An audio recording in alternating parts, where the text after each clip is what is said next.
Part 2. For above the world, planet Earth is blue, and there's nothing I can do. David Bowie, Space Oddity. A tour of the galaxy. August is the sun. Me and Mum and Dad are planets orbiting the sun. The rest of our family and friends are asteroids and comets floating around the planets orbiting the sun. The only celestial body that doesn't orbit August the sun is Daisy the dog, and that's because to her little doggy eyes, August's face doesn't look very different from any other human face. To Daisy, all our faces look alike, as flat and pale as the moon. I'm used to the way this universe works. I've never minded it because it's all I've ever known. I've always understood that August is special and has special needs. If I was playing too loudly and he was trying to take a nap, I knew I would have to play something else because he needed his rest after some procedure or other had left him weak and in pain. If I wanted Mum and Dad to watch me play soccer, I knew that 9 times out of 10 they'd miss it because they were busy shuttling August to speech therapy or physical therapy or a new specialist or a surgery. Mum and Dad would always say that I was the most understanding little girl in the world. I don't know about that, just that I understood that there was no point in complaining. I've seen August after his surgeries, his little face bandaged up and swollen, his tiny body full of IVs and tubes to keep him alive. After you've seen someone else going through that, it feels kind of crazy to complain over not getting the toy you had asked for, or your mum missing a school play. I knew this even when I was 6 years old. No one ever told me. I just knew it. So I've gotten used to not complaining, and I've gotten used to not bothering Mum and Dad with little stuff. I've gotten used to figuring things out on my own, how to put toys together, how to organize my life so I don't miss friends' birthday parties, how to stay on top of my schoolwork so I never fall behind in class. I've never asked for help with my homework, never needed reminding to finish a project or study for a test. If I was having trouble with a subject in school, I'd go home and study it until I figured it out on my own. I taught myself how to convert fractions into decimal points by going online. I've done every school project pretty much by myself. When Mum and Dad ask me how things are going in school, I've always said, good, even when it hasn't always been so good. My worst day, worst fall, worst headache, worst bruise, worst cramp, worst mean thing anyone could say has always been nothing compared to what August has gone through. This isn't me being noble, by the way. It's just the way that I know that it is. And this is the way it's always been for me, for the little universe of us.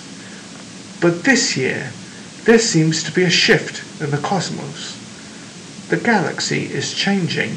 Planets are falling out of alignment. Before August. I honestly don't remember my life before August came into it. I look at pictures of me as a baby, and I see Mum and Dad smiling so happily holding me. I can't believe how much younger they looked back then.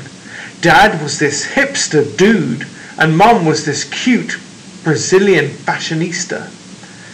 There's one shot of me at my 3rd birthday. Dad's right behind me while Mum's holding the cake with 3 lit candles. And in the back of us are Tata and Papa, Grans, Uncle Ben, Aunt Kate and Uncle Poe.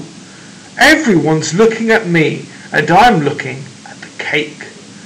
You can see in that picture how I really was the first child, first grandchild, first niece. I don't remember what it felt like, of course, but I can see it plain as can be in the pictures. I don't remember the day they brought August home from the hospital. I don't remember what I said or did or felt when I saw him for the first time, though everyone has a story about it. Apparently, I just looked at him for a long time without saying anything at all. And then finally I said, "It doesn't look like Lily." That was the name of a doll Grans had given me when Mum was pregnant, so I could practice being a big sister. It was one of those dolls that are incredibly lifelike, and I had carried it everywhere for months, changing its diaper, feeding it. I'm told I even made a baby sling for it. The story goes that after my initial reaction to August, it only took a few minutes, according to Grans, or a few days, according to Mum, before I was all over him, kissing him, cuddling him, baby talking him. After that, I never so much as touched or mentioned Lily ever again. Seeing August. I never used to see August the way other people saw him. I knew he didn't look exactly normal, but I really didn't understand why strangers seemed so shocked when they saw him. Horrified, sickened, scared. There are so many words I can use to describe the looks on people's faces, and for a long time I didn't get it. I'd just get mad. Mad when they stared, mad when they looked away. "What the heck are you looking at?" I'd say to people, even grown-ups. Then, when I was about 11, I went to stay with Grans in Montauk for 4 weeks while August was having his big jaw surgery. This was the longest I'd ever been away from home, and I have to say, it was so amazing to suddenly be free of all that stuff that made me so mad. No one stared at Grans and me when we went to town to buy groceries. No one pointed at us. No one even noticed us.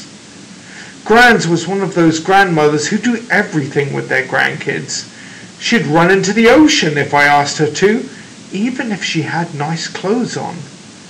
She would let me play with her makeup and didn't mind if I used it on her face to practice my face painting skills. She'd take me for ice cream even if we hadn't had dinner yet. She'd draw chalk horses on the sidewalk in front of her house. One night, while we were walking back from town, I told her that I wished I could live with her forever. I was so happy there. I think it might have been the best time in my life. Coming home after 4 weeks felt so strange at first. I remember very vividly stepping through the door and seeing August running over to welcome me home. And for this tiny fraction of a moment I saw him not the way I've always seen him, but the way other people see him. It was only a flash, an instant while he was hugging me, so happy that I was home. But it surprised me, because I'd never seen him like that before. And I'd never felt what I was feeling before either, a feeling I hated myself for having the moment I had it. But as he was kissing me with all his heart, all I could see was the drool coming down his chin. And suddenly, there I was, like all those other people who would stare and look away, horrified, sickened, scared. Thankfully, that only lasted for a second. The moment I heard August laugh, his little raspy laugh, it was over. Everything was back to the way it had been, but it had opened a door for me, a little peephole. And on the other side of the peephole, there were 2 Augusts, the one I saw blindly and the one other people saw. I think the only person in the world I could have told any of this to was Grans, but I didn't. It was too hard to explain over the phone. I thought maybe when she came over for Thanksgiving, I'd tell her what I felt. But just 2 months after I stayed with her in Montauk, my beautiful Grans died. It was so completely out of the blue. Apparently she had checked herself into the hospital because she'd been feeling nauseous. Mum and I drove out to see her, but it's a 3-hour drive from where we live, and by the time we got to the hospital, Grans was gone. A heart attack, they told us, just like that. It's so strange how one day you can be on this earth and the next day not. Where did she go? Will I ever see her again? Or is that a fairy tale? You see movies and TV shows where people receive horrible news in hospitals, but for us, with all our many trips to the hospital with August, there had always been good outcomes. When I remember the most from the day Grans died is Mum literally crumbling to the floor in slow, heaving sobs, holding her stomach like someone had just punched her. I've never ever seen Mum like that. Never heard sounds like that come out of her.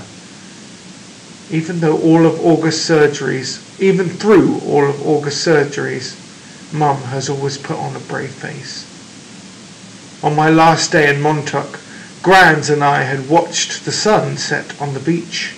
We had taken a blanket to sit on, but it had gotten chilly, so we wrapped it around us and cuddled and talked until there wasn't even a sliver of sun left over the ocean. And then Grans told me she had a secret to tell me. She loved me more than anyone else in the world. Even August? I'd asked. She smiled and stroked my hair, like she was thinking about what to say. I love Augie very, very much, she said. I can still remember her Portuguese accent, the one where she rolled her R's. But he has many angels looking out for him already, Via. And I want you to know that you have me looking out for you. Okay, menina? Coraida? I want you to know that you are number one for me. You are my... She looked out at the ocean and spread her hands out like she was trying to smooth out the waves. You are my everything. You understand me, Via? Tu es mua todo. I understood her. And I knew why she said it was a secret. Grandmothers aren't supposed to have favourites. Everyone knows that. But after she died, I held on to that secret and let it cover me like a blanket. August through the peephole. His eyes are about an inch below where they should be on his face, almost to halfway down his cheeks. They slant downward at an extreme angle, almost like diagonal slits that someone cut into his face. And the left one is noticeably lower than the right one. They bulge outward because his eye cavities are too shallow to accommodate them. The top eyelids are almost halfway closed, like he's on the verge of sleeping. The lower eyelids sag so much they almost look like a piece of invisible string is pulling them downward. You can see the red part on the inside, like they're almost inside out. He doesn't have eyebrows or eyelashes. His nose is disproportionately big for his face and kind of fleshy. His head is pinched in on the sides where the ears should be, like someone used giant pliers and crushed the middle part of his face. He doesn't have cheekbones. There are deep creases running down both sides of his nose to his mouth, which gives him a waxy appearance. Sometimes people assume he's been burned in a fire. His features look like they've been melted, like the drippings on the side of a candle. Several surgeries to correct his lip have left a few scars around his mouth, the most noticeable one being a jagged gash running from the middle of his upper lip to his nose. His upper teeth are small and splay out. He has a severe overbite and an extremely undersized jawbone. He has a very small chin. When he was very little, before a piece of his hip bone was surgically implanted into his lower jaw, he really had no chin at all. His tongue would just hang out of his mouth with nothing to block it. Thankfully, it's better now. He can eat, at least. When he was younger, he had a feeding tube. And he can talk, and he's learned to keep his tongue inside his mouth, though that took him several years to master. He's also learned to control the drool that used to run down his neck. These are considered miracles. When he was a baby, the doctors didn't think he'd live. He can hear too. Most kids born with these kind of birth defects have problems with their middle ears that prevent them from hearing. But so far August can hear well enough through his cauliflower-shaped ears. The doctors think that eventually he'll need to wear hearing aids though. August hates the thought of this. He thinks the hearing aids will get noticed too much. I don't tell him that the hearing aids would be the least of his problems. Of course, because I'm sure he knows this. Then again, I'm not really sure what August knows or doesn't know, what he understands and doesn't understand. Does August see how other people see him? Or has he gotten so good at pretending not to see that it doesn't bother him? Or does it bother him? When he looks in the mirror, does he see the Oggy Mum and Dad see? Or does he see the Oggy everyone else sees? Or is there another August he sees, someone in his dreams behind the misshapen head and face? Sometimes when I looked at Gran's, I could see the pretty girl she used to be underneath the wrinkles. I could see the girl from Ipanema inside the old lady walk. Does August see himself as he might have looked without the single gene that caused the catastrophe of his face? I wish I could ask him this stuff. I wish he would tell me how he feels. He used to be easier to read before the surgeries. You knew that when his eyes squinted, he was happy. When his mouth went straight, he was being mischievous. When his cheeks trembled, he was about to cry. He looks better now, no doubt about it, but the signs we used to gauge his moods are all gone. There are new ones, of course. Mum and Dad can read every single one, but I'm having trouble keeping up. And there's a part of me that doesn't want to keep trying. Why can't he just say what he's feeling like everyone else? He doesn't have a trach tube in his mouth anymore that keeps him from talking. His jaw's not wired shut. He's 10 years old. He can use his words. But we circle around him like he's still the baby he used to be.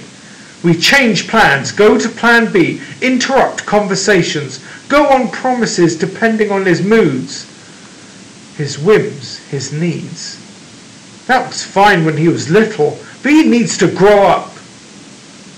We need to let him, help him, make him grow up. Here's what I think. We've all spent so much time trying to make August think he's normal that he actually thinks he's normal. And that's the problem. He's not. High school. What I always loved most about middle school was that it was separate and different from home. I could go there and be Olivia Pullman, not Via, which is my name at home. Via was what they called me in elementary school too. Back then, everyone knew all about us, of course. Mum used to pick me up after school and August was always in the stroller. There weren't a lot of people who were equipped to babysit for Oggy, so Mum and Dad brought him to all my class plays and concerts and recitals, all the school functions, the bake sales and the book fairs. My friends knew him. My friends' parents knew him. My teachers knew him. The janitor knew him. "Hey, how you doing, Oggy?" he'd say and give August a high five. August was something of a fixture at PS 22. But in middle school, a lot of people didn't know about August. My old friends did, of course, but my new friends didn't. Or if they knew, it wasn't necessarily the first thing they knew about me. Maybe it was the second or third thing they'd hear about me, Olivia, yeah, she's nice. Did you hear she has a brother who's deformed? I always hated that word, but I knew it was what people used to describe Oggy. And I knew those kinds of conversations probably happened all the time out of earshot. Every time I left the room at a party or bumped into groups of friends at the pizza place. And that's okay. I'm always going to be the sister of a kid with a birth defect. That's not the issue. I just don't always want to be defined that way. The best thing about high school is that hardly anybody knows me at all. Except Miranda and Ella, of course, and they know not to go around talking about it. Miranda, Ella and I have known each other since the first grade. What's so nice is we never have to explain things to one another. When I decided that I wanted them to call me Olivia instead of Via, they got it without me having to explain. They've known August since he was a little baby. When we were little, our favourite thing to do was play dress up with Oggy, load him up with feather boas and big hats and Hannah Montana wigs. He used to love it, of course, and we thought he was adorably cute in his own way. Ella said he reminded her of E.T. She didn't say this to be mean, of course, though maybe it was a little bit mean. The truth is, there's a scene in the movie where Drew Barrymore dresses E.T. in a blonde wig, and that was a ringer for Oggy in our Miley Cyrus heyday. Throughout middle school, Miranda, Ella and I were pretty much our own little group. Somewhere between super popular and well liked, not brainy, not jocks, not rich, not druggies, not mean, not goody-goody, not huge, not flat. I don't know if the three of us found each other because we were so alike in so many ways, or that because we found each other we've become so alike in so many ways. We were so happy when we were all got into Faulkner High School. It was such a long shot that all three of us would be accepted, especially when almost no one else from our middle school was. I remember how we screamed into our phones the day we got our acceptance letters. This is why I haven't understood what's going on with us lately. Now that we're actually in high school, it's nothing like how I thought it would be.